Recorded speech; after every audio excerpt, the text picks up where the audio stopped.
Mahirap maghanap ng tapat at maasahang tagapamagitan, lalo na sa pandaigdigang entablado.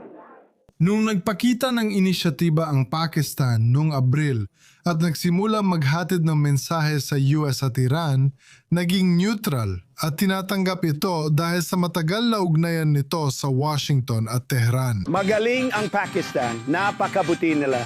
Islamabad, Ali, baka pumunta ako. Kung may mapipirma ang kasunduan sa Islamabad, baka pumunta ako. Magaling ang Field Marshal.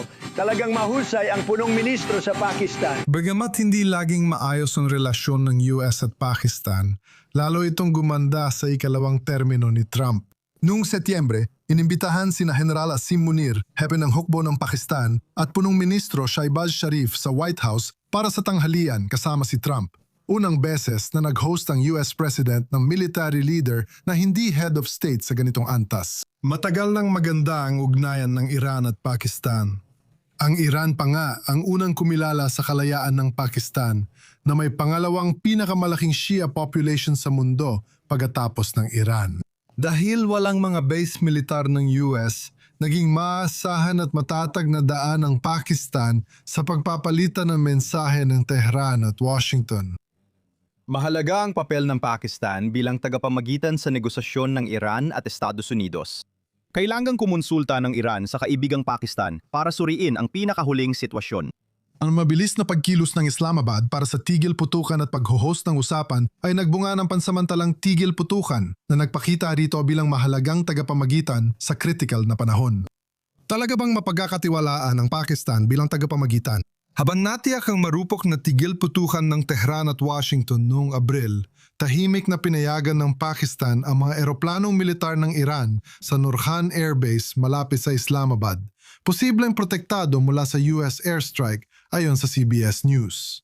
Itinanggi ng Islamabad ang ulat, sinabing ang eroplanong Iranian sa Pakistan ay walang kaugnayang militar at iginiit na nananatili silang patas at konstruktibong tagapamagitan. Nanawagan si Senador ng US at kaalyado ni Trump na si Lindsey Graham na muling suriin ang papel ng Pakistan bilang tagapamagitan kung tama ang ulat.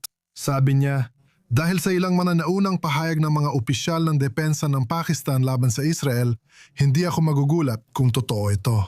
Tinukoy ni Graham ang tweet noong nakaraang buwan ng Ministro ng Depensa ng Pakistan, Khawaja Asif, na nagdulot ng galit matapos niyang tawaging masama at sumpa ang Israel para sa sangkatauhan. Umaasa pa siya na masunog sa impyerno ang mga lumika ng estadong parang kanser. Minura ni Asif ang post dahil sa matinding reaksyon. Patuloy na nakatuon sa tapat at taos-pusong pagsisikap para sa kapayapaan at seguridad sa reyon. Nagpasalamat si Pangulong Paseshkian sa punong ministro at sa Field Marshal para sa matibay na suporta ng Pakistan sa tagumpay ng ating mga pagsisikap para sa kapayapaan. Habang pinatitibay na ang ugnayan sa pagitan ng Pakistan at Iran ay patuloy na lalakas sa mga darating na araw. Hindi unang bansa ang Pakistan na gagamit ng ugnayan nito sa US bilang bahagi ng dobleng laro. Gumanap ang Qatar bilang tagapamagitan ng Israel at Hamas habang tinatanggap din nila ang pamunuan ng Hamas at pinopondohan ng armadong sangay nito. Paalahala na hindi lahat ng bansang nag-aalok na maging tagapamagitan ay dapat pagkatiwalaan.